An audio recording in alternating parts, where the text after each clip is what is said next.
So welcome everyone. I've seen a couple of questions from people on people may be having trouble seeing us. Hopefully you can see us. And if you can't, if you could just let us know. But welcome everyone to our webinar on mental health in an age of dramatic change and uncertainty. I'm Michael Herman, a partner and general counsel at Gowling WLG Canada, based in Toronto. We wanted to hold this webinar for our clients and friends of the firm because we realized that as important as mental health issues were before the COVID-19 pandemic, they will be much, much more prevalent in the weeks and months ahead as we all grapple with the issues and the changes and uncertainties that none of us were prepared for. We hope that today's program will contribute to the essential discussions we must have about everyone's mental health and well-being, including our own. Before we begin, I have a couple of housekeeping items I'd like to mention. Hopefully we will have some time near the end of the webinar to answer some of your questions.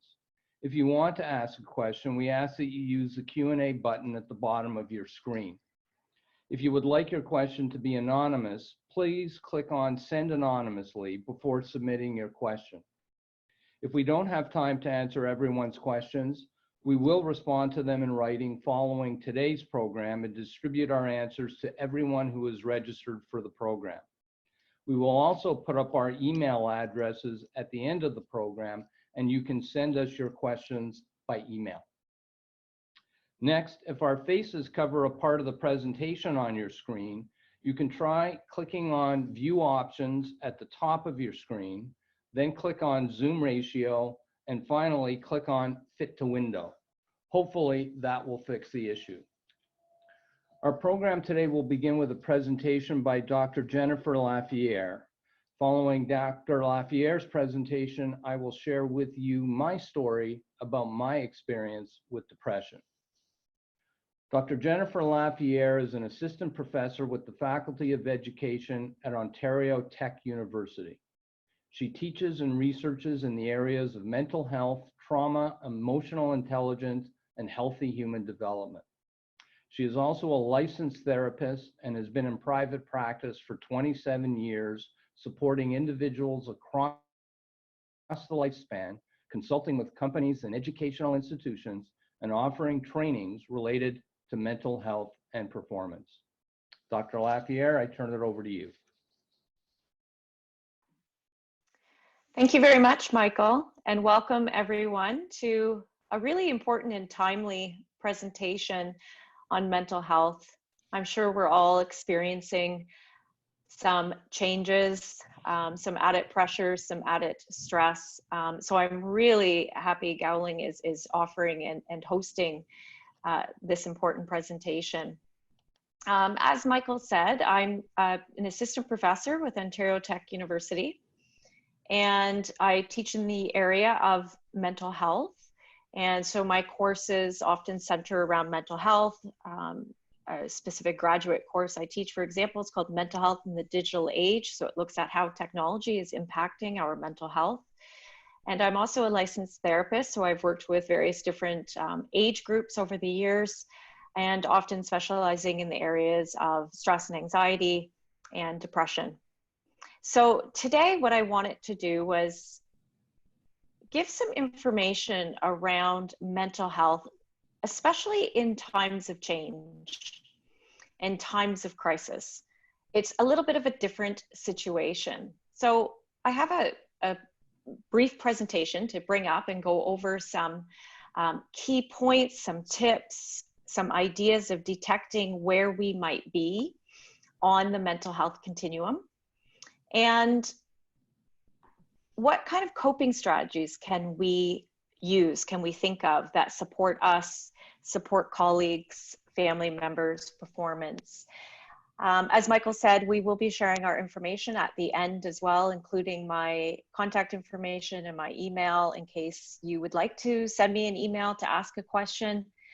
Maybe it's family related, maybe it's more personal, and by all means, feel free to send an email if you like.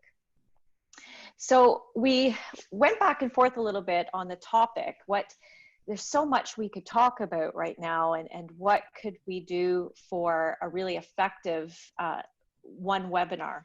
And so we wanted to look at specifically managing our mental health in times of uncertainty and change, dramatic change. And I always like to start off when we talk about mental health, talking about the mental health continuum. And old views of mental health used to be, you know, either you were healthy or you were not. It was an either or, black or white thinking of health and mental health. But we've really come a long way in realizing that mental health falls on a continuum. And we range on any given month or week or day somewhere on that mental health continuum. Sometimes we feel healthy and we feel good, and there are no changes or disruptions to our moods, our thinking and attitudes and behavior, physical or substance use. And then there are times where we move into what's called a reacting mode, which is we're adjusting to changes, or things are starting to happen to us and we're starting to experience those first initial signs and symptoms that maybe we're not doing well.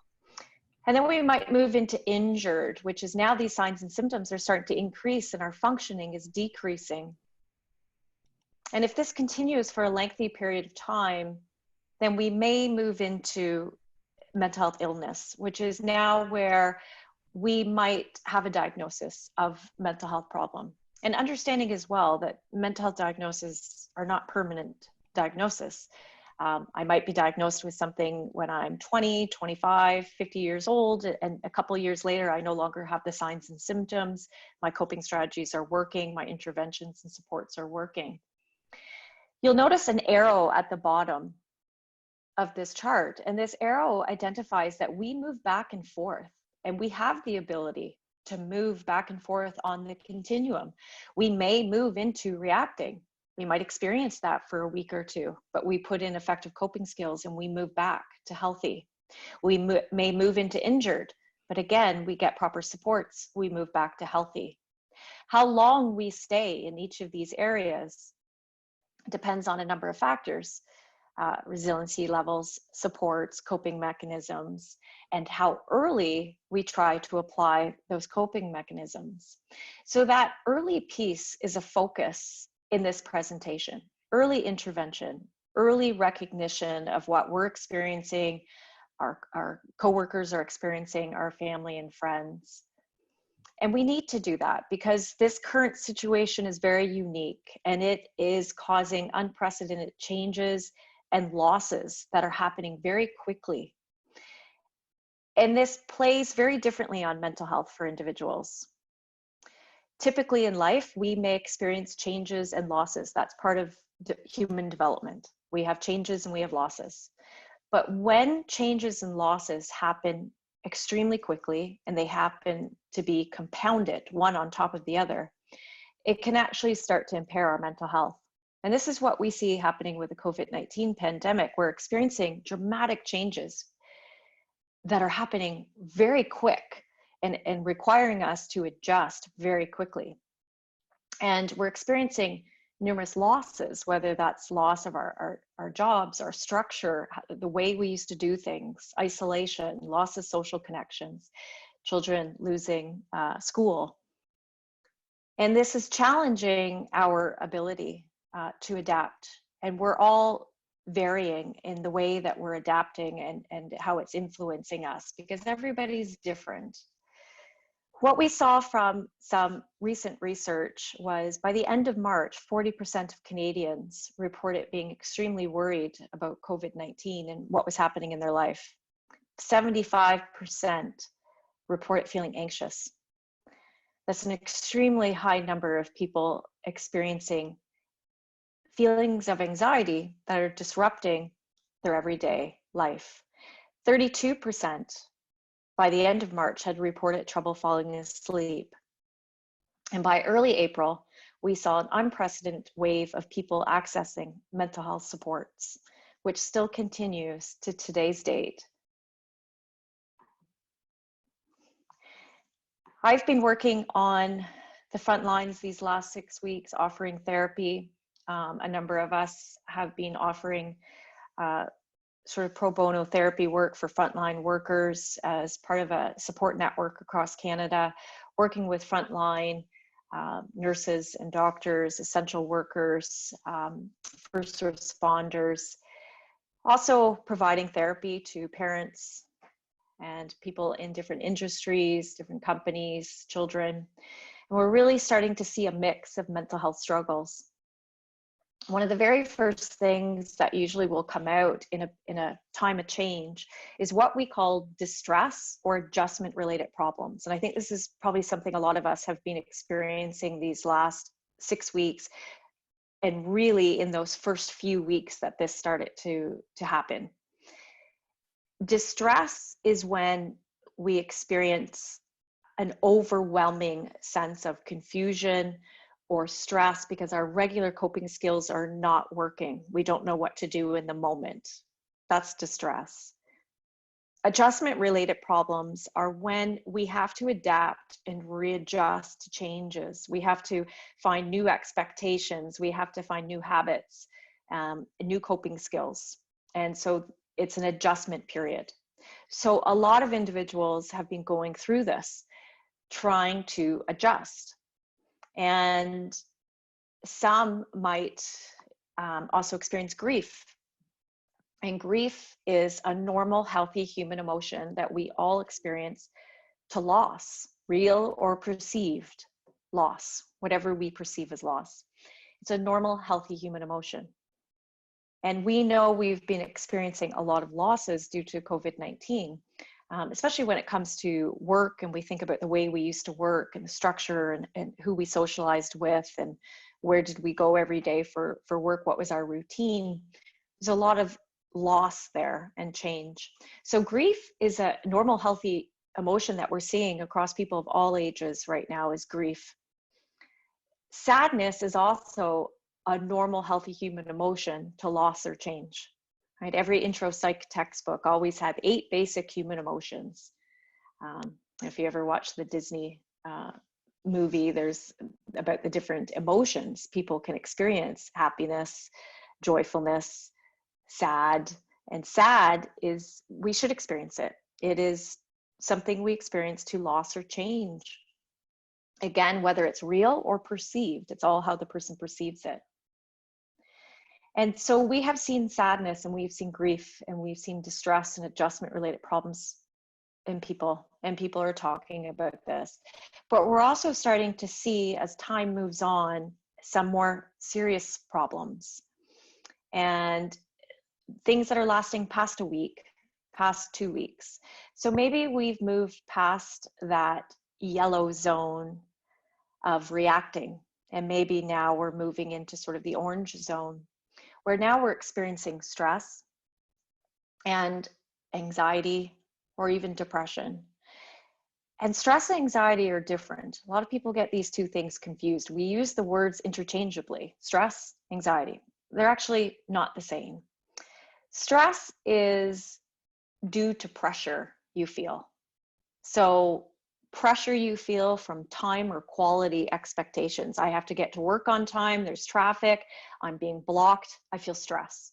The pressure is I have to be at work, the expectation is the time. And stress is always worse when things are uncontrollable and unpredictable. The exact definition of what we're all going through right now during the COVID-19 pandemic. It is uncontrollable and it's unpredictable.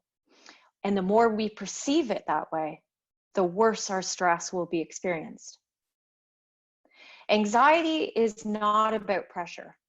Anxiety is about fears and worries that we have that cause symptoms, specific type of symptoms: heart palpitations, sweating, not being able to sleep, concentration problems, nausea. Fears and worries that are either founded, I know what's causing my anxiety, or I don't know. I have these symptoms, I just can't put my finger on what's causing it. And you hear that from a lot of people. I have this overwhelming sense of doom or just panic all day, but I don't really know what it is. And that's very different from stress, because stress, you can usually pinpoint what's causing it. With anxiety, not always. And that's partly because we don't know what's causing it, because there's so many different causes. I mean, anxiety can be, yes, from something that happened in your life, but it could also be from too much caffeine, too much sugar in our diet, not sleeping properly. People who are on night shift or shift work have 2 to 3 times higher rates of anxiety than other individuals. It could be a side effect of a medication you're taking, side effect of another illness. And then there's depression. So depression is different from sadness. Sadness is a normal, healthy human emotion we experience. It's an emotion. Depression we describe as a state. It's a state that you enter into because it affects the whole being. It changes the brain, it changes the body, emotional changes, social changes. It's a state you enter into. It's very, very different from sadness. And there's feelings of hopelessness and helplessness that come with depression. I can be sad, but still have hope, still look forward to things, still find joy in other areas of my life. But with depression, it's generalized across all areas.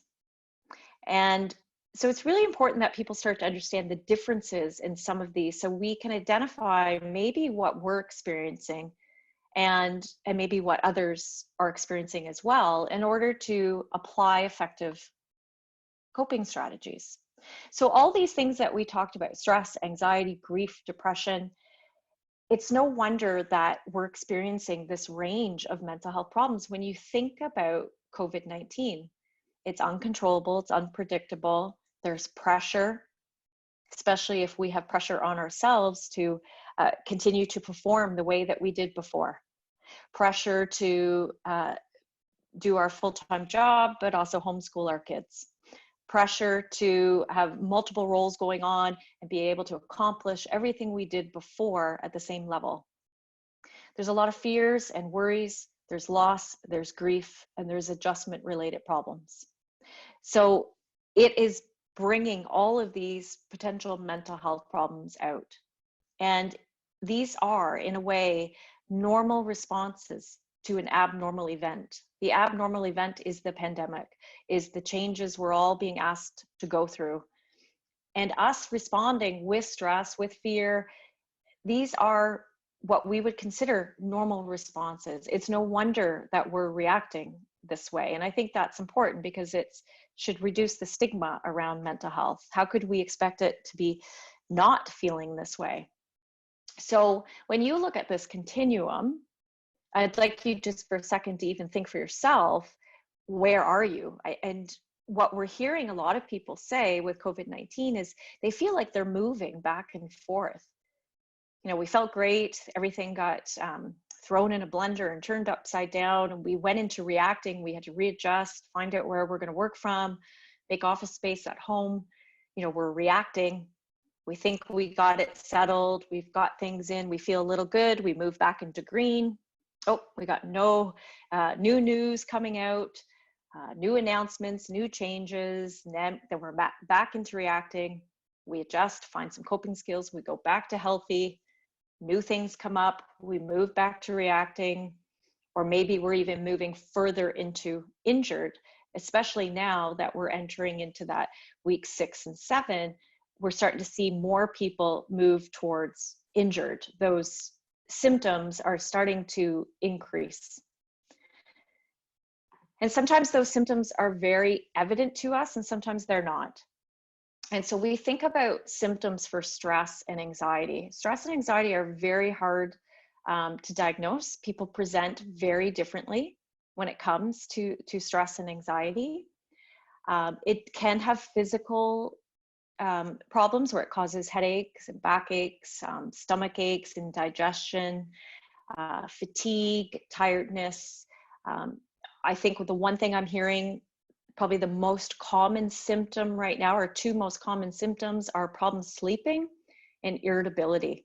Just feeling really irritable about everything that normally wouldn't upset you, but it's sort of like with stress, we're always on edge. We're just a little on edge. So any little upset kind of sets us off. and that's that irritability. We might also have problems with memory, concentration, attention, stress, anxiety, depression. They have major effects on the brain. And I won't go into, this is a 3-hour grad class just on the brain's reaction to stress. But if I could quickly tell you, because I think it really helps you understand maybe if you're feeling really forgetful lately or just really having a hard time concentrating. When you're stressed, your body releases cortisol, your heart rate goes up, your blood pressure goes up, your body temperature goes up. And there's a part of the brain that can detect when you're stressed. So when it detects that you're stressed, it puts you into survival mode, fight or flight response. We call it the hijacking of the brain. And so when it detects that you're stressed and it hijacks you, it actually alters the routes of all information. So normally, maybe things would go to my prefrontal cortex, my planning and executing of thought and tasks. But now, because I'm stressed, it reroutes the brain. Instead of sending it to my frontal lobe to help me think, concentrate, and perform tasks, it actually sends it into the center of my brain, the limbic, primitive, evolutionary part of my brain, and it goes there instead. And so now I'm not thinking clearly, I'm not able to retrieve memories very well, I can't concentrate very long because the brain has shifted under stress. And so I teach future teachers, we're always talking to teachers, you know, one of the first signs with little kids with bullying, for example, is their grades will dramatically drop. Because if I'm sitting in class all day, but yet I'm worried because someone said, you know, they're gonna beat me up after school or something's gonna happen, I'm being brain hijacked all day. And therefore, I can't remember anything. I don't remember what the teacher said, I'm forgetting homework, I'm not doing the things I'm supposed to, and my grades drop and I perform poorly. And we see that in the workplace too, where in an unsafe environment or a perceived unsafe environment, or if there's a lot of stress with employees, their performance starts to decline due to what's happening to the brain.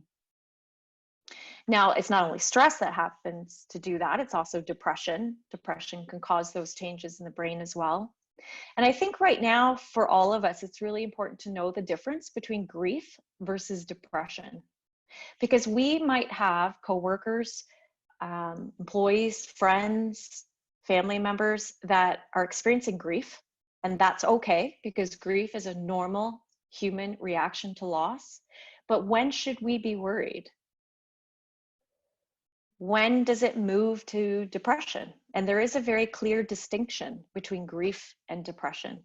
See, grief is an intense sadness I feel whenever I think of my loss, or whenever I'm reminded of my loss. That's grief. So when I think about how much I miss going to the office and seeing coworkers, and it makes me feel sad, that's grief. If I have lost somebody in my life, and anytime I'm reminded of them, that's grief, and I feel that sadness.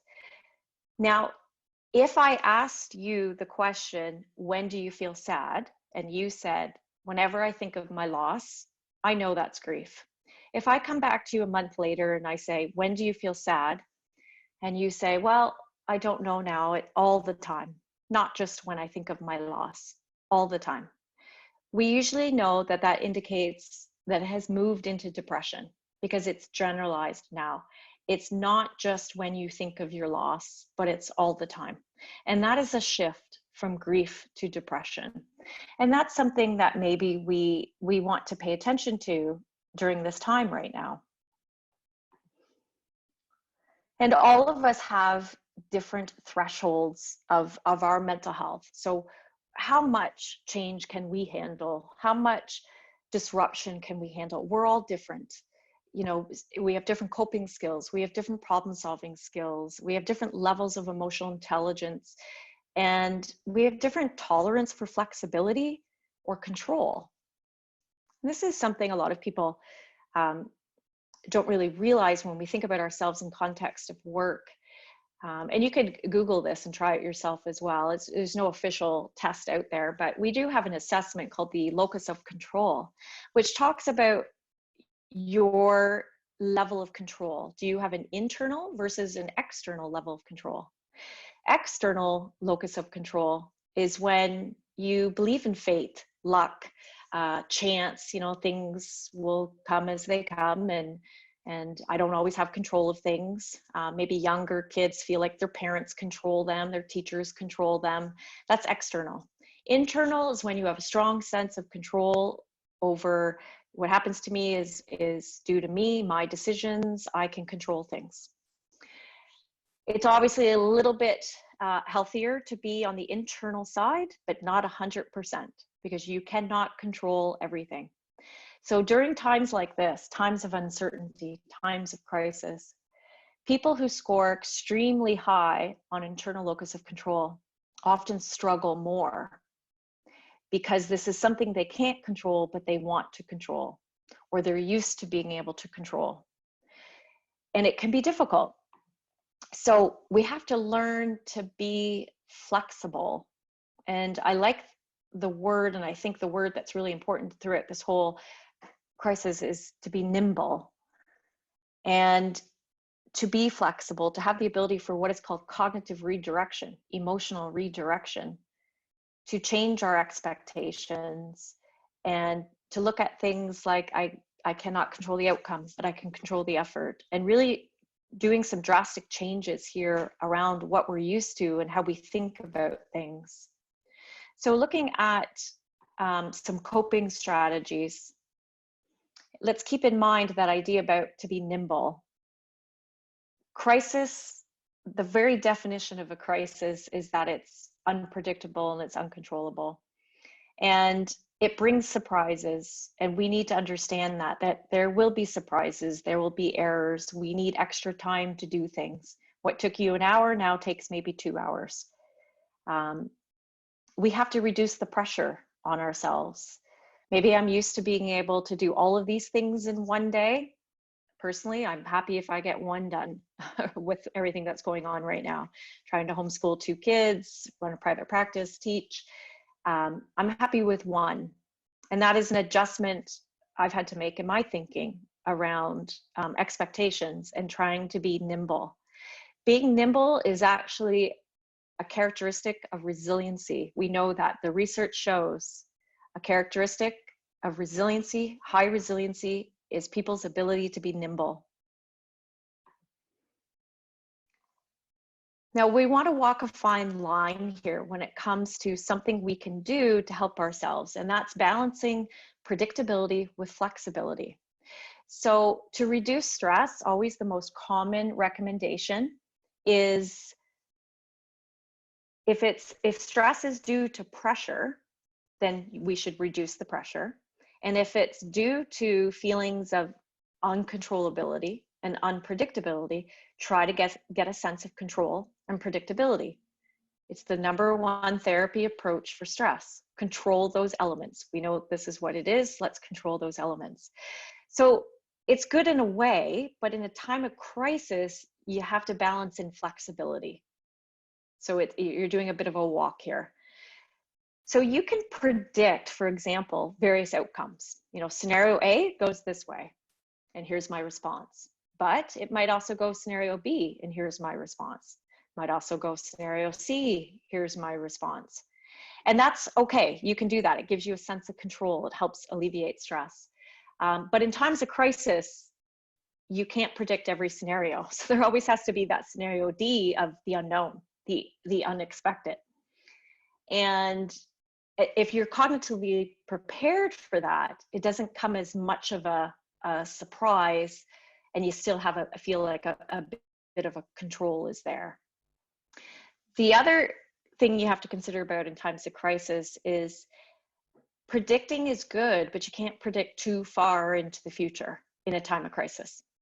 So right now, for me, I'm 2 days, maybe even just one day. Maybe by noon, I'm having to change what I predicted for today.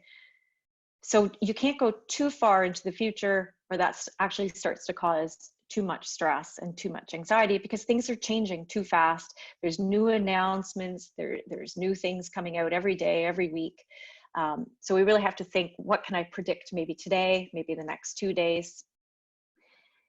And look at what can you control. So what can you predict and control? And recognize what things you cannot predict and control. Can you plan alternatives? So this is what I expect to happen, but if it doesn't, what's an alternative? So we're almost creating a little bubble around ourselves of predictability, but that bubble does not go too far into the future. And we are allowing some flexibility within that bubble. And that can really help with our mental health. What also helps with mental health in times of crisis, especially, is organization, is trying to find as much as possible some level of organization. So maybe that is organization around your goals for the day. So you might create a list of all the things you want to do in one day, and this is your ideal list. But then you look at that list and you think, I probably will not get to all of this at all, maybe 1 or 2 things. So if I had to create a priority list, what are the absolute musts for today, and what can be put on the back burner for later if needed? And really getting used to that idea that we have to adjust the expectations perhaps throughout each day, and we have to reduce that pressure on ourselves that we will be able to perform to the exact degree that we did before mental health problems, before crisis, and try to find some new ways to work, to schedule, to organize. And organizing space, there's quite a lot of research around how just organizing your space can actually help with mental health. Removing clutter, determining where are the different workspaces, in your house. Maybe you've got 2 people trying to work from home, there's kids homeschooling, and everybody needs separate spaces. And trying to get this all set up, this is part of the adjustment phase. Collect, lay out the items that we need, organize our time, look at our schedules. What are busy times? What are impossible times? What are conflicting times? And trying to organize that with whomever we're living with and try to determine. So again, this is all part of the adjustment related phase. Okay, so organizing time. A really great CBT strategy, and CBT is actually cognitive behavioral therapy. And cognitive behavioral therapy is when we adjust the way that we think, changing the way that we think so that it helps us with our emotions and our behaviors. So it's strategies for the brain, we call them. One of the things that will happen with stress, anxiety, depression is the brain will want to think of negative things. It's just the way the brain works. It wants to go to the negative. It's why it's very hard for a person who's living with depression to think of the positive, because the brain actually won't let them. It wants to retrieve memories that are negative. It wants to tie together all the negative things. And so what we have to do is almost retrain the brain or trick the brain into being more positive. And we're going to do that by thinking each day of some positive accomplishments we did. Maybe if it's just one thing we were able to accomplish today that we weren't quite sure we could get done. Maybe it's something we got started. Maybe we didn't fully finish it, but we actually got it started. So we have to use this CBT strategy to train the brain to think more positively, to access positive memories. It's a great strategy. I talk to my future teachers about, I always say at the end of the day, before your class leaves, ask your students what went well today. And that is a great strategy in the workplace. What went well today? Because sometimes I can go to the 20 things that went wrong and the 20 things I didn't do right. And if I constantly do that, the brain will automatically start to do that. So I have to train the brain to think of the positives, which actually changes my mood, changes my performance level, changes my motivation level. So even using this strategy first thing in the morning, the end of the day can be really helpful. So with CBT, cognitive behavioral therapy, we're trying to control the negative thinking. We're trying to replace unhealthy thoughts with healthy thoughts. Instead of saying, I can't do this, we might say, well, I've definitely never done this before or been asked to do this, but it doesn't mean I might not be able to. Let's try it. It's about training you and your brain to think in a more positive light. And often with CBT, a CBT therapist will ask you to say things out loud. And there's a scientific reason for that, because you can think things to yourself, but you actually almost solidify it, and you're more likely to follow through if you actually say it out loud to yourself. So if you see people talking out loud to themselves about, certain things, you can do this, you got this, they're using a CBT strategy, a very well-known CBT strategy. We have to cognitively adjust our expectations and our goals. Again, under mental health distress, we perform differently. Our memories are different, our concentration is different, our tolerance level is different, our irritability. So we have to think of this, I'm functioning in a different way. Therefore, how might it affect my job, what I'm doing right now? Maybe instead of that 30 minutes it normally took me to accomplish this, it's going to take me an hour. I need to plan for that. And that way I'm setting myself up for success because I'm thinking about the accommodations that I need to get things done. If we keep putting pressure on ourselves to do exactly everything the way it was, that can bring on the extra stress, because remember, stress is due to pressure that we might have. If we have friends, employees, coworkers, family members, how do we support them? Check in on each other is really, really important. I think it's extremely relevant to understand that when it comes to mental health, we may have the symptoms, the thoughts, the feelings, but we may not all show the signs. Some people can continue on their day as if nothing's wrong, and we think they're doing well. We actually think they're doing quite well. But it doesn't mean that they're not experiencing the symptoms. So even if people are not showing the signs, we should be checking in on each other. And that's one thing I've been hearing a lot from parents. Oh no, I think my kids are doing quite well. I think they're liking the homeschooling. They're doing really, really well. And then I get an email or a call saying, well, I guess I was wrong about that. My daughter just had a breakdown yesterday. Some people they don't show the signs. Some people in a state of crisis will work harder. They'll work longer. They'll become workaholics. And it's actually a symptom or a sign, of anxiety and depression, to actually increase our work, because it allows us to not think about what we're feeling and bypass it and just have a sense of control and structure. So do check-ins. And we actually know that when we have random check-ins, it's even better. When you get that unexpected text, call, message from someone saying, hey, thinking of you, just want to make sure everything's okay, people really appreciate that. We should also be discussing ways to be successful. So what do we each need to be successful during this time? Any changes, accommodations? What can we do to support each other? We also have to consider the importance of validation. So right now, when I listen to people talk about the crisis, and they're talking to friends or family, and you've probably noticed this as well, we often go straight to the fix. Someone says, oh, I'm not doing really well, I'm having a hard time, just really struggling with this.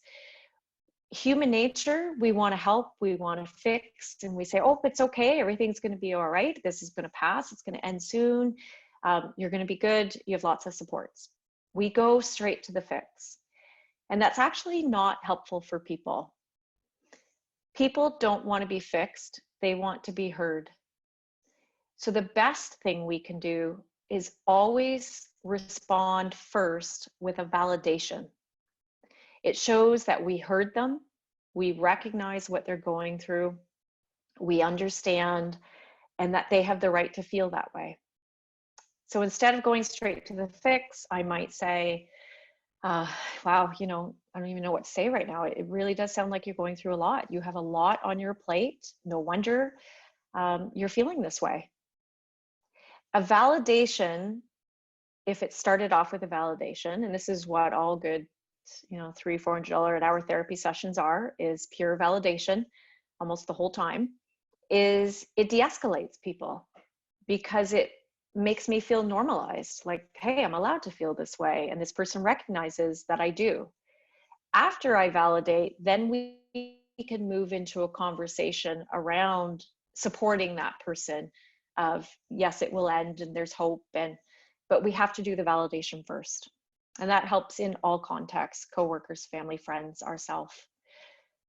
And also with employees and coworkers, try to think of set time frames for communication. I know a lot of people are struggling with boundaries between work and home and ourselves. And that's what a crisis can do. It can really push the limits on our boundaries and sort of mesh our whole life together.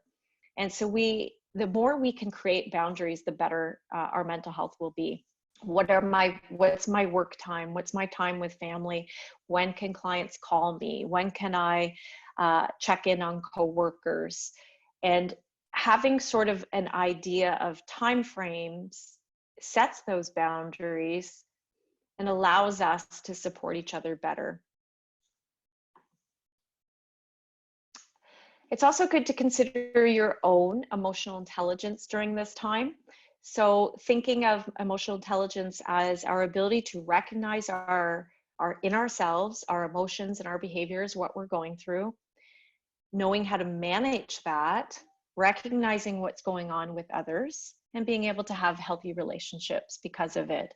So emotional intelligence right now comes in handy because it helps us identify our own signs and symptoms, how our behaviors might be changing, how we might be responding, and then be able to put in effective coping strategies to support that. And really try to think of some of what we consider the top mental health aspects. Now, medical field will often talk about the big three. It's called the big three. And your big three is always about sleep, exercise, and diet. Three things that we know heavily affect mental health. Are we getting some exercise in every day? Sleep hygiene is, how are we sleeping? And are we getting a good night's sleep? Are we getting a deep sleep? You know, and that's one of the things we've seen a spike in the last 6 weeks is people using prescription medication for sleep. And it can be great in some cases, in other cases not. It's a bit of a catch-22 with sleep medication, because even though it can help you fall asleep, it may not allow you to go into stage 4 deep sleep. So you wake up in the morning and you still feel quite groggy, quite tired still. So a lot of people are struggling with what to do around sleep for sleep hygiene. Diet, when we're stressed, and when we experience feelings of depression, we do crave sweets, we crave carbs, because what's happening is the cortisol that's released in the body from stress sort of eats away at glucose in the brain. And glucose is the brain's food. And so because it's being depleted due to the stress, we crave it. The brain craves it, needs it. So you'll see that what you're craving during times of crisis is actually quite different. But we need to ensure that we're having a healthy diet to support the brain during this time in a healthy way. And don't forget to breathe. In times of crisis and stress, we actually change the way we breathe. We breathe quicker and more shallow. And this actually exacerbates symptoms of stress and anxiety. We should be taking deep breaths in through the nose, in for 2, hold for 2, out for 2. People have different strategies, but we need to go back to breathing deeper and longer. And there's been a lot of conversation about that, about over the years. We've actually changed the way we breathe. Nobody breathes properly anymore. We're always in a hurry. We're always in a rush. We never have enough time. And so our breathing has changed. So really trying to breathe. And there's great apps out there to help breathing. There's great mindfulness apps and meditation apps. I use the Calm app on my phone. I love it. I use it for 10 minutes, 3 times a day. And it just really helps me with mindfulness and breathing, especially before maybe I have a stressful meeting online. I do it for 10 minutes, use the app. So some great tools out there. Nature is another powerful, powerful tool when it comes to mental health. There's some great books out about the research of nature. Trees give off a chemical that actually changes brainwave patterns to help us be more calm. And so even being next to a tree or hiking through the woods or taking a walk around trees can actually really help the brain and mental health problems. And don't forget about social connections and trying to find healthy social connections that we can have on a regular basis. I'm going to mention here, just because I'm doing a study on it right now, is to even think about how we use social media. So I have a research study right now that's exploring how people are using social media during the during the pandemic. Are they using it more or less? And are they finding it's helping them or it's making it worse? And we're actually seeing from the results that social media right now during this time can be a double-edged sword for a number of us. It does help remove isolation. I personally am getting some really great ideas on what to do for homeschooling for my kids. But on the other flip side, maybe we're bombarded with negative news. Maybe we're social comparison. We're comparing ourselves to others and we're seeing all the great things that everybody's doing during this time, yet we're barely getting through a day. And so really try to assess what healthy social connections do you have going on right now and any changes that you might need to make. And if we could just even try each week 1 or 2 things that we can do of coping strategies. We don't have to, try 10 different things in a week, but 1 or 2 things that we can try to really support ourselves, moving back to that green healthy.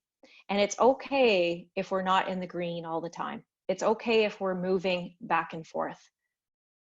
But our aim is to always try to put in some coping mechanisms as soon as we can to try to get ourselves back to green at earlier time slots and to not let this progress. And if we do feel that it's progressing and these things that we're talking about we can't do on our own, then by all means we should be reaching out for help, to get support, just to talk to different people. There's a lot of great online supports out there right now, and maybe to explore some different avenues for supporting our mental health, or friends and family or coworkers as well. If there's any questions on the things we discussed, by all means, you can email me. Some people might have more specific questions, and I'm happy to give further information on this. I'm going to turn this over to Michael now to talk about his story, and he might be finding some connections to some of the things we pointed out here. So Michael, I'll turn it over to you now. Thanks, Jennifer. I wanted to just make a couple of comments because we received a couple of questions from people. Number one, there were some little technical glitches, which is not unusual with these Zoom things. I actually got thrown out and had to reconnect. But we are recording this session, and it will be posted on our website, and you will get information about that. So just in case you are having trouble with the technical connections, you'll be able to go in and watch it on the recording. I'm not an expert in the mental health field. All I can do is talk about my own experience with depression and the lessons I've learned and continue to learn as a result. You will find that my story includes many of the themes that Jennifer has talked about. And I hope that you will find that my story is also relevant to the issues we are facing as a result of this COVID-19 pandemic. Imagine for a moment that you wake up every morning and immediately feel as if you are being sucked into a deep, dark hole. into which no light enters and from which there is no escape. It's as if you are falling into an abyss every single day. That's what depression felt like to me. I had been, by all measures, a successful lawyer and corporate executive over a 35-year career.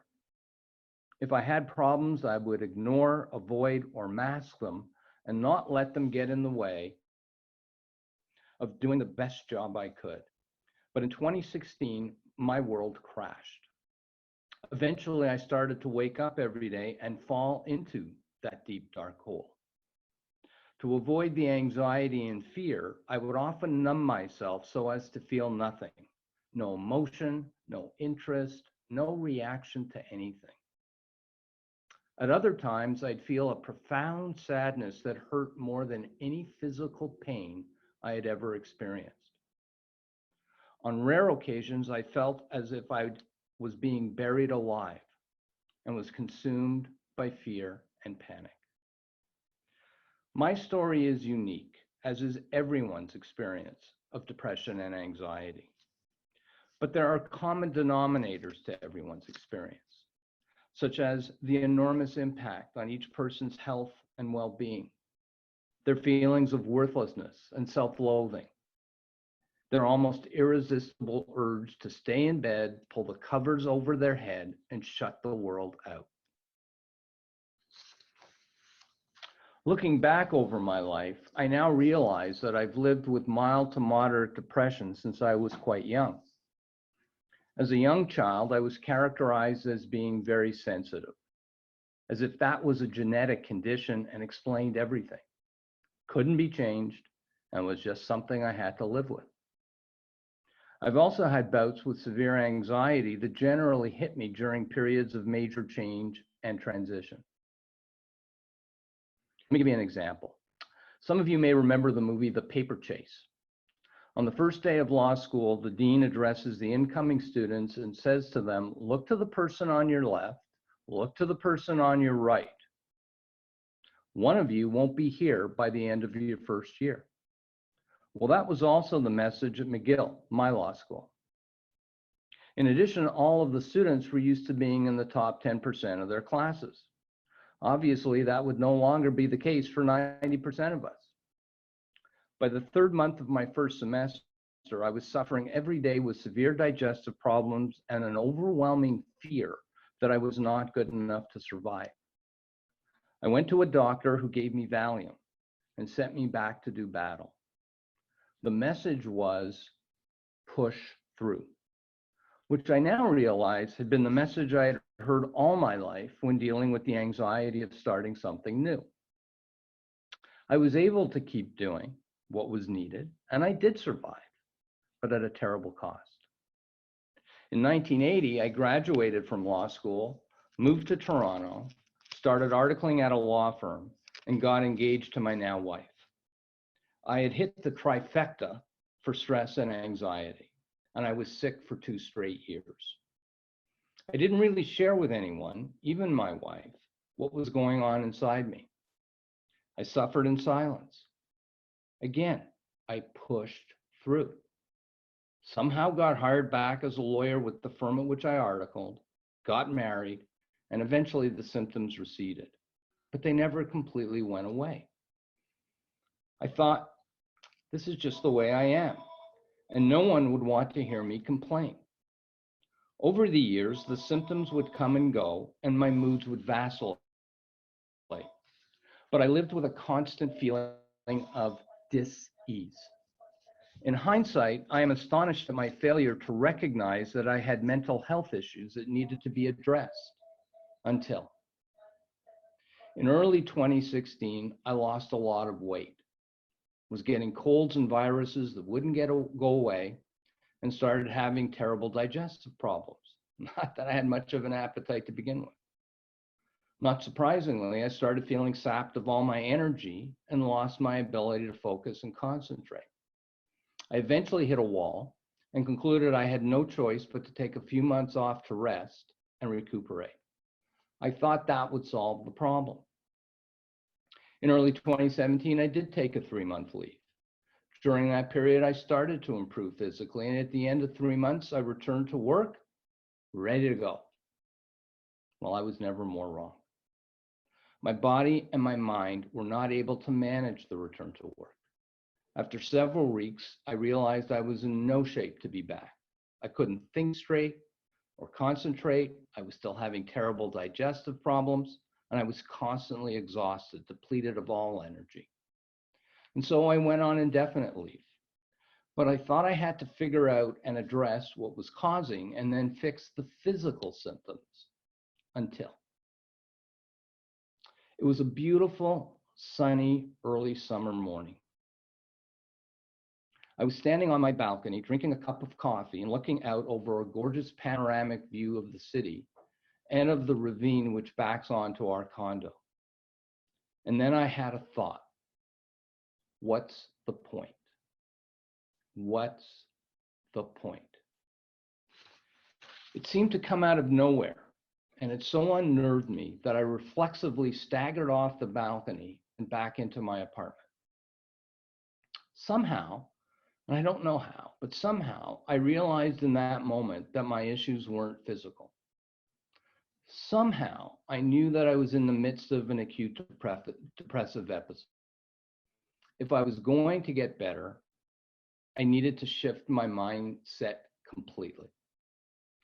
And so began my long journey to recovery, a journey which continues to today and will continue for the rest of my life. My moment on the balcony offered a glimmer of light into the darkness of the deep, dark hole. Over a period of 9 months, I slowly climbed a path that emerged as the darkness started to lift, often slipping backwards and having to retrace my steps, but gradually making my way to the surface and climbing out into the light of day. Eventually, I was able to return to work on a full-time basis. I could not have made it without some very important assistance. I was able to get professional psychiatric support. The first thing my psychiatrist told me is that I would get better, but it would take much longer than I thought. It took a while for me to actually accept what she was saying. Initially, the words did not sink into my thick skull. I expected to wake up one day and feel magically better.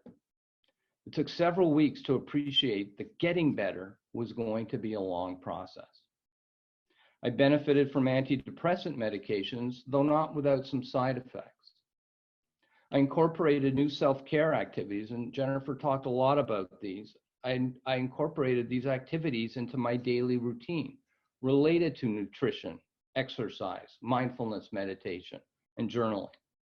The combined effect of these changes is that I now approach every day very differently than I used to. For example, I used to wake up early and just go as hard as I could, as long as I could. Now I wake up, stop, and spend 15 to 20 minutes journaling. I write whatever comes into my mind, just stream of consciousness stuff. If I look back on what I've previously written, I often can't read my writing. Or if I can, I have no idea what I was thinking. But the activity of stopping and writing is like taking a pause before I move forward with my day. Instead of frenetically and mindlessly rushing to do what I think needs doing, I give myself the opportunity to slow down, be with myself, reflect, and then begin the rest of my day. It puts me in a different headspace as I move forward with the day. These things work for me. Everyone needs to find their own self-care tools, things that work for them. Fortunately, my wife was present for me, providing unconditional love and support, listening to me when despair became so intense that I simply had to express it to someone, and motivating me not to give up when I felt totally overwhelmed. I received, and this is really crucial, I received consistent support from the leadership of my firm. I can't overstate how important this was. I made it my goal to return to work, and the firm made it clear that they want to be back when I was ready. People would reach out to see how I was doing. When one is home struggling with depression, it is extremely isolating. The simple connection to and with my firm let me know that people were thinking about me and that I still belonged to the workplace community. As I started to recover, the firm worked with me to slowly start the return to work process, which took about 6 months in total. The firm was flexible in helping me, beginning with a few hours, a few days a week from home, and gradually getting back to full-time at the office. The firm was also very receptive to the return to work plan that was developed by my outside support professionals. More importantly, the stakeholders involved, including the firm, the insurance company, my doctors, and I, were aligned on my return to work plan and recognized that it was just a plan and subject to modification each step along the way.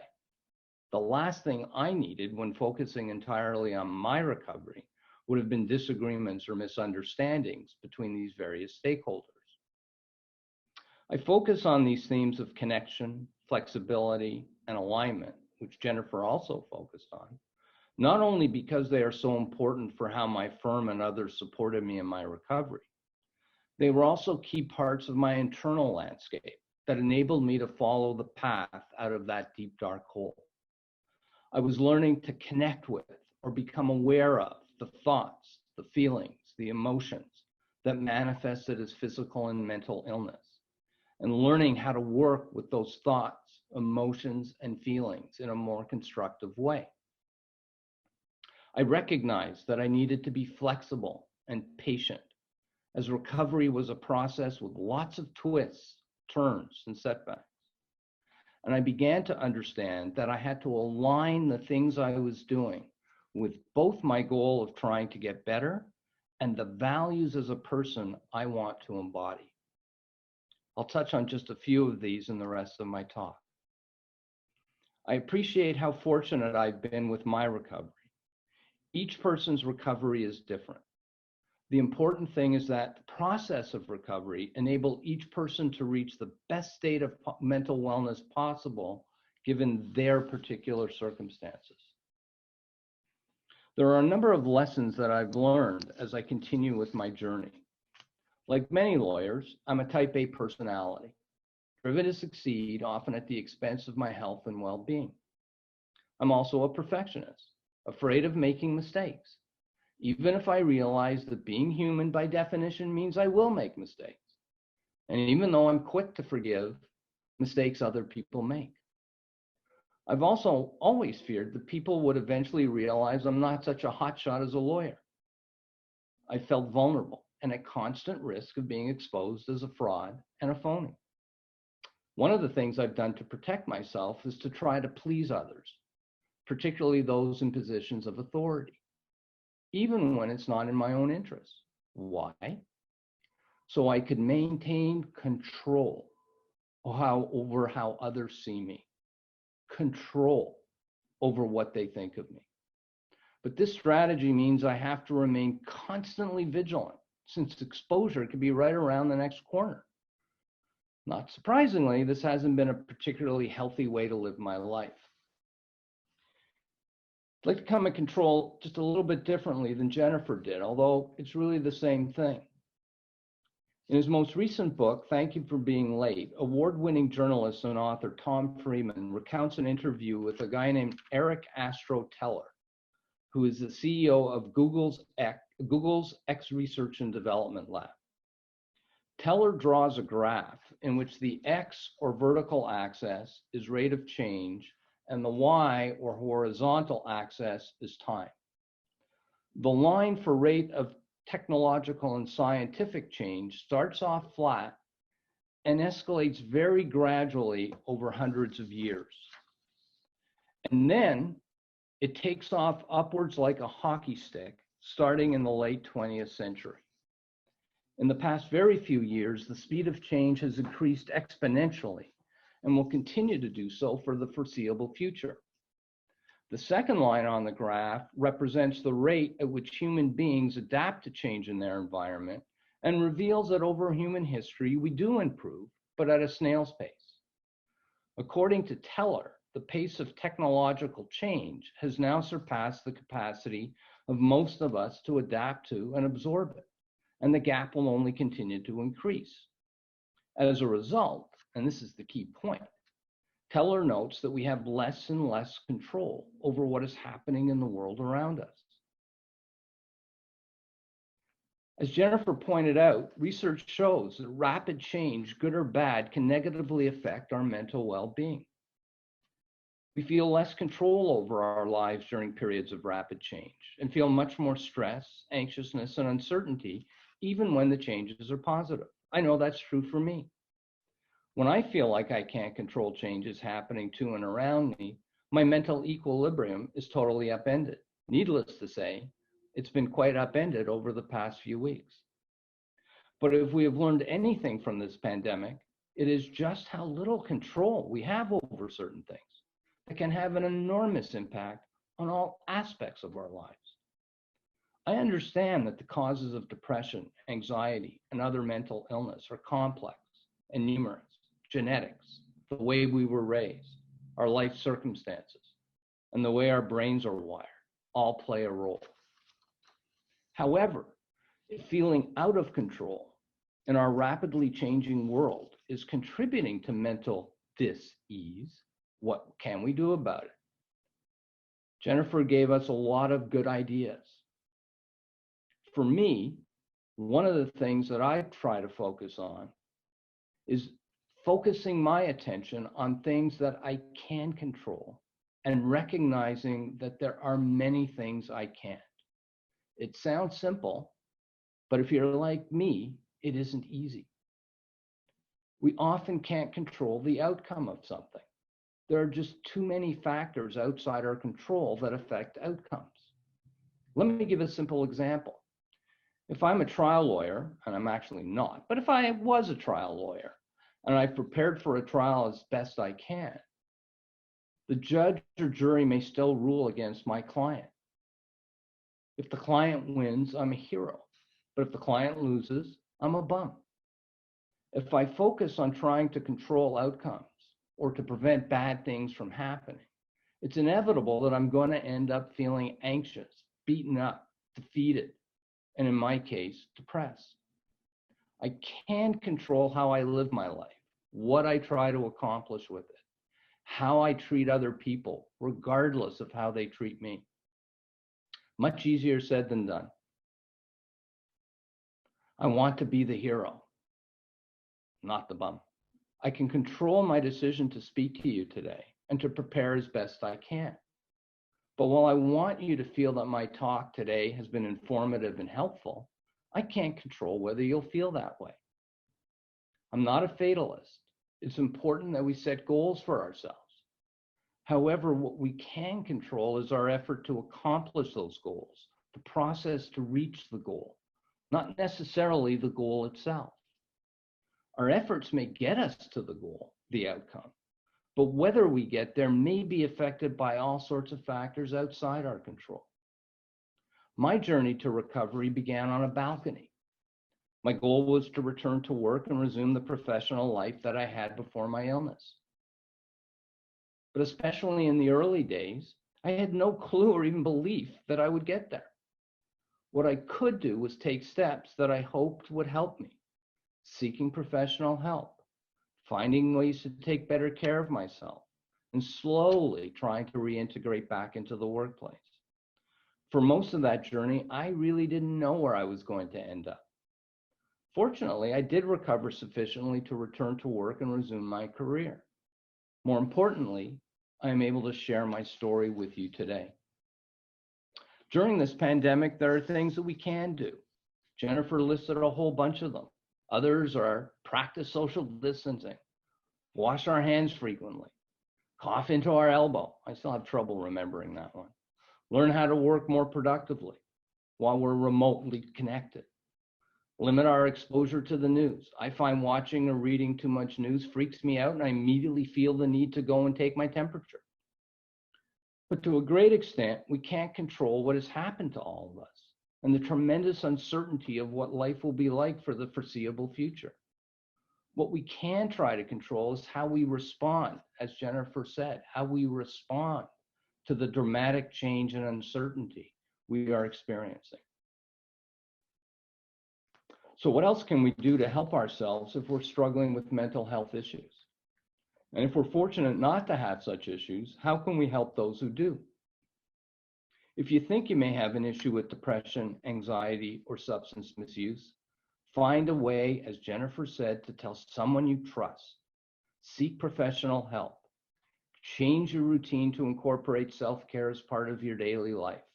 Again, it sounds simple, but it's not easy, and there are no guarantees as to the outcome. But it's definitely worth the effort. If you find no one's listening to you, then cry out for help. I understand how frightening it can be to tell someone you are living with mental health issues. We worry that people will look at us differently and think less of us, that speaking up will negatively affect our careers, and that our employers won't understand. I also know that we tend to blame ourselves and think we should be able to just snap out of it. But no one should have to struggle in silence, and you deserve to be heard and get the help you need. You are most definitely worth it. Within our organizations, we can take steps to make it easier for people to safely come forward with their issues. And if they do, make sure they will be treated with respect and without judgment. At Gowling WLG, we have adopted a comprehensive mental health and wellness strategy that focuses on awareness, resilience, and empowerment for all of our people.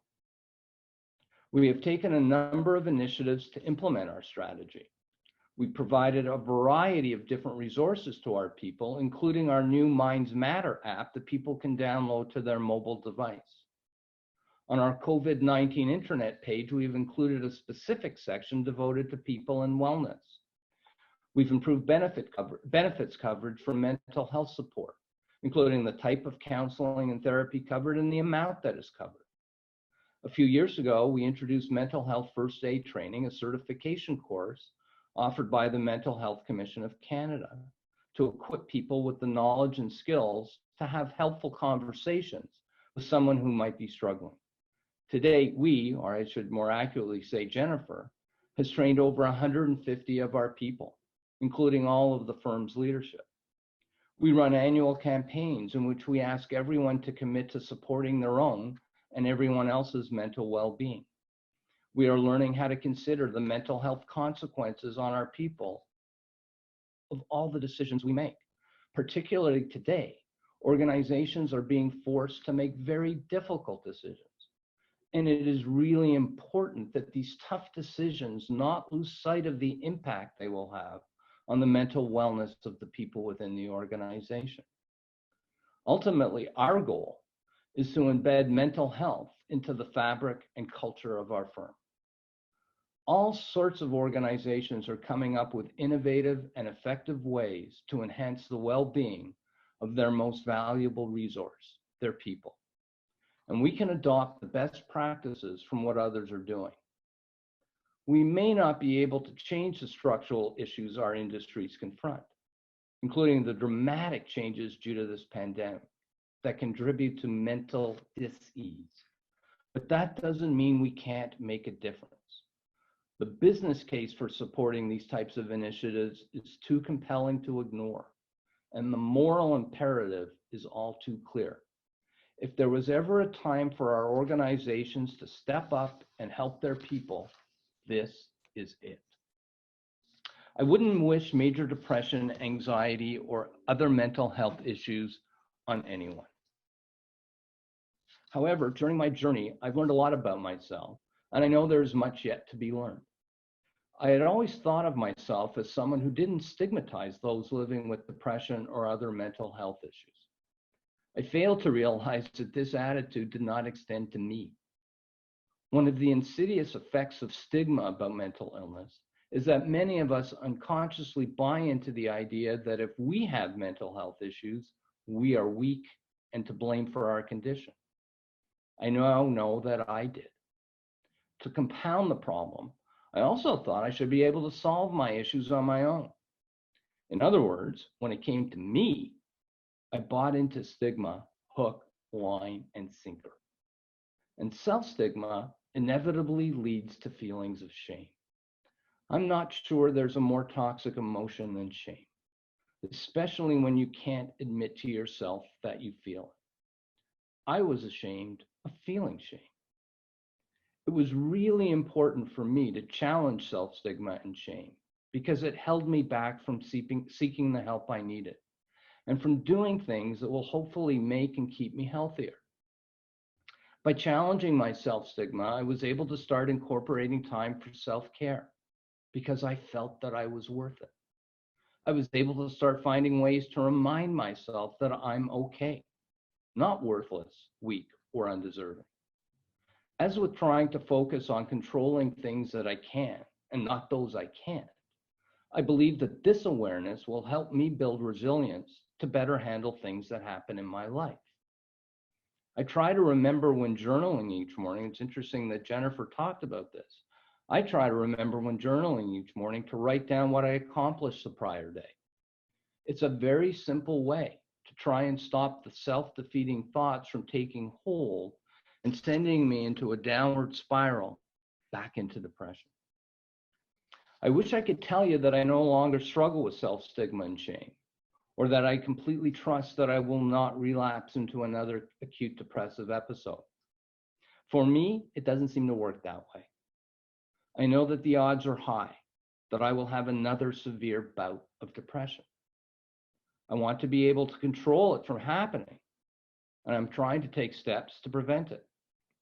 But there are many factors outside my control that may cause it to happen.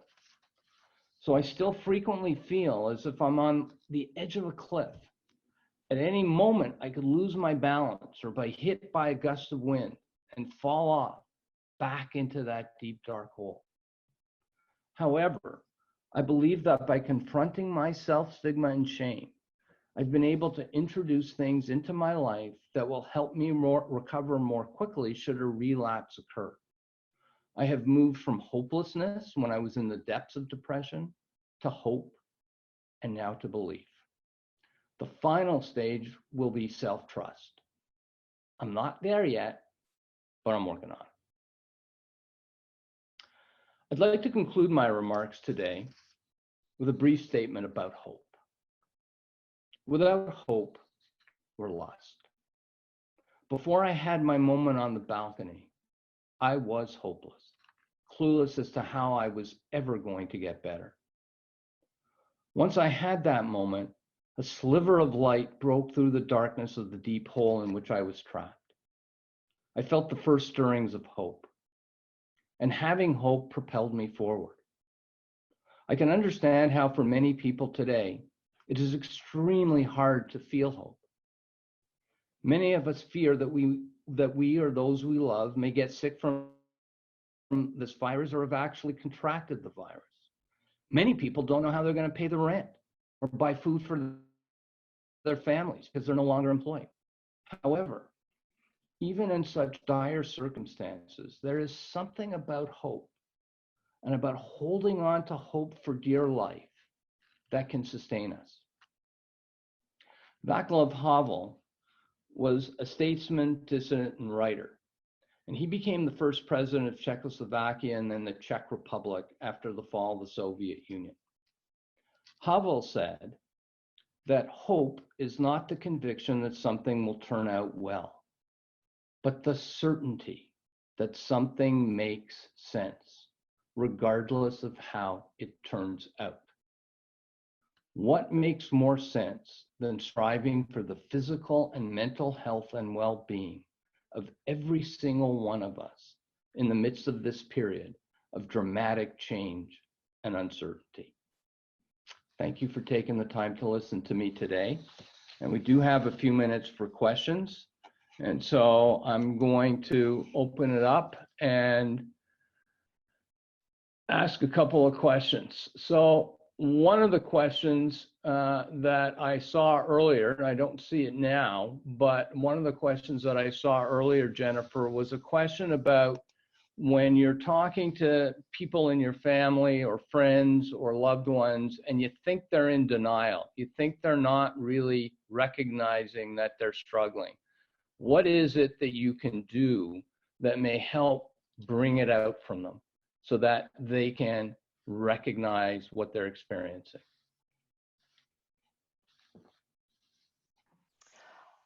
Thank you. I did see that, and I thought, that's a great question. It's a very common question because we're always torn, right? Do I push the topic?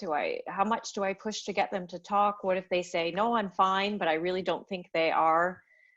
What do we do? And that's something, we've talked in mental health first aid about, is how do you approach that conversation? So one of the things we talk about is, it's always important to validate the fact that a person might not be ready to talk. They might actually truly believe they're fine, and they might not recognize their own signs and symptoms.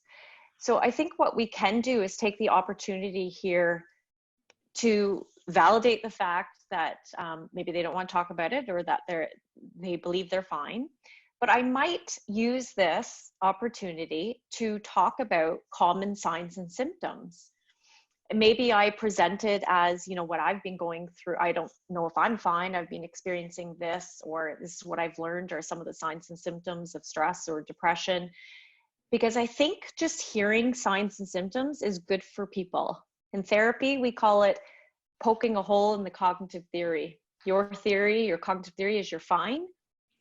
I've now presented some facts around signs and symptoms that might make you think the next time you go off and do one of those signs and symptoms. It might cause you to have an aha moment, like this is actually a sign or a symptom of anxiety. Maybe I'm not fine, because we can't force people to see they have a problem. People have to see it on their own, and we're kind of helping the process by pointing out signs and symptoms. So that's maybe a strategy we want to use.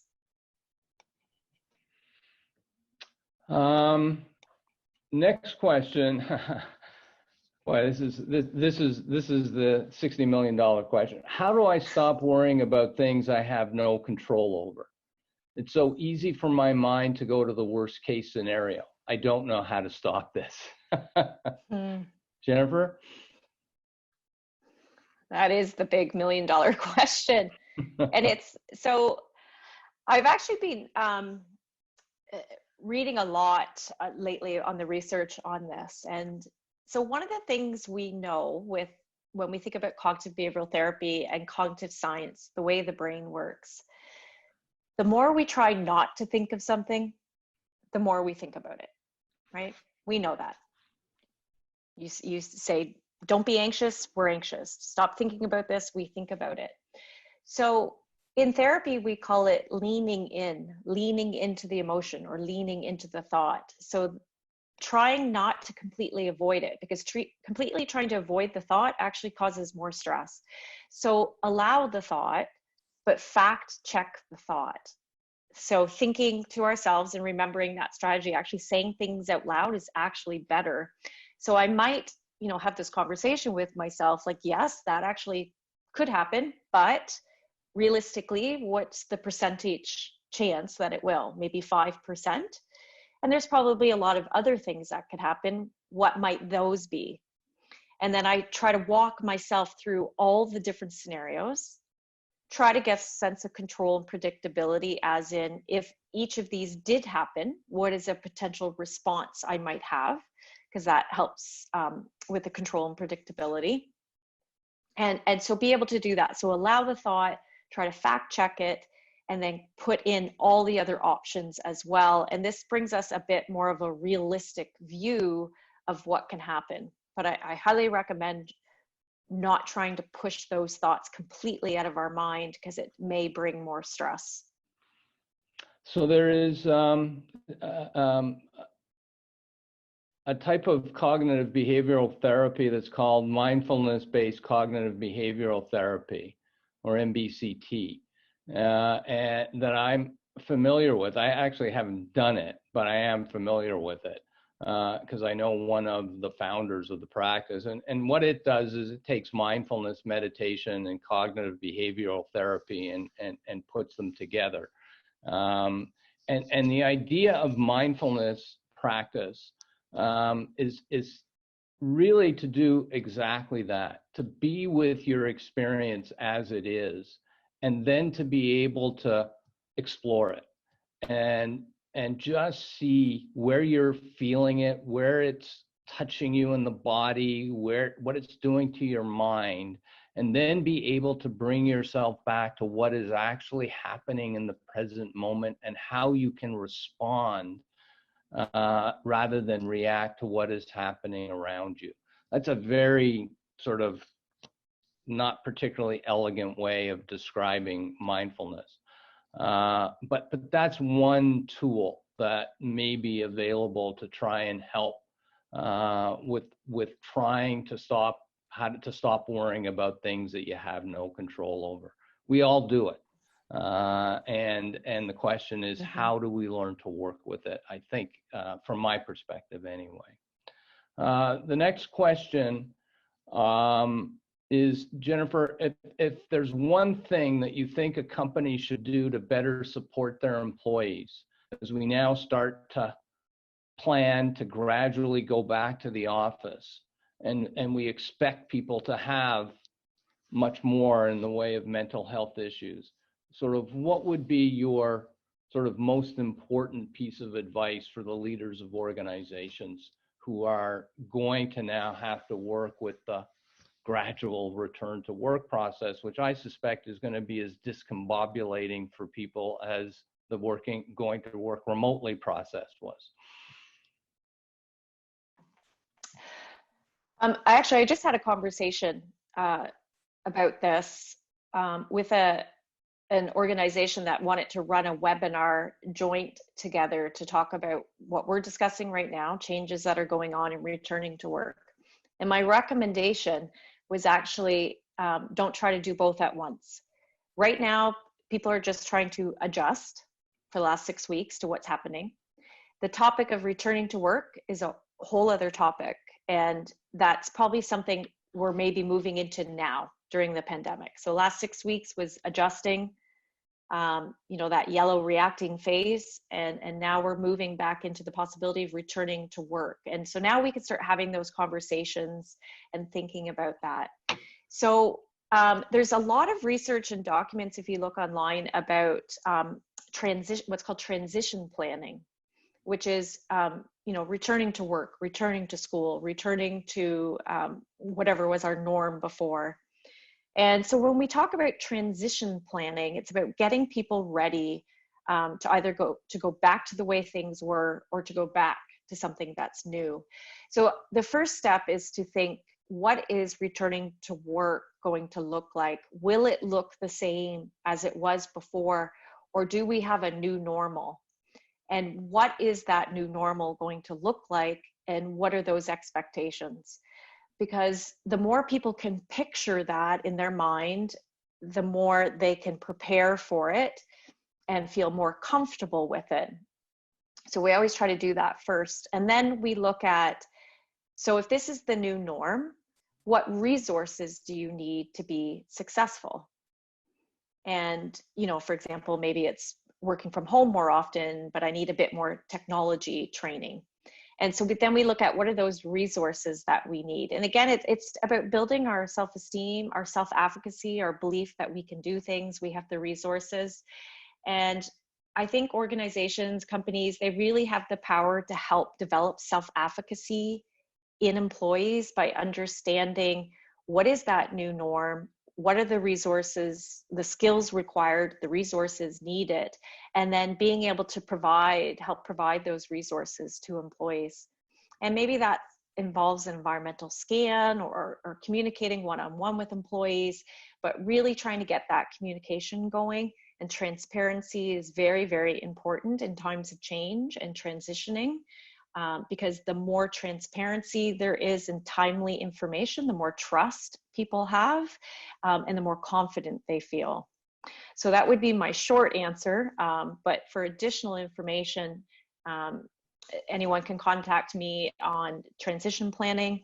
I can lead you in the right direction for some good reports and resources on that. Jennifer, why don't you put up our email addresses? We are at the end of our allotted time frame. There are some other questions, and as we indicated to everybody, we will respond to them and send them out. Also a reminder that this webinar has been recorded, and you will be able to go on to the website, our website, and watch it again, or watch parts of it again if you'd like to. And again, if anybody has any questions for either Jennifer or for me, please do not hesitate to email us with those questions. We'll be happy to answer them. We hope you have found this presentation today, this webinar, to be helpful. That was our purpose in providing it, in terms of just trying to help with what are enormous challenges that we and our organizations are facing. And we thank you for taking the time to participate with us today, and we look forward to seeing you in the near future. Thank you all very much. Bye-bye.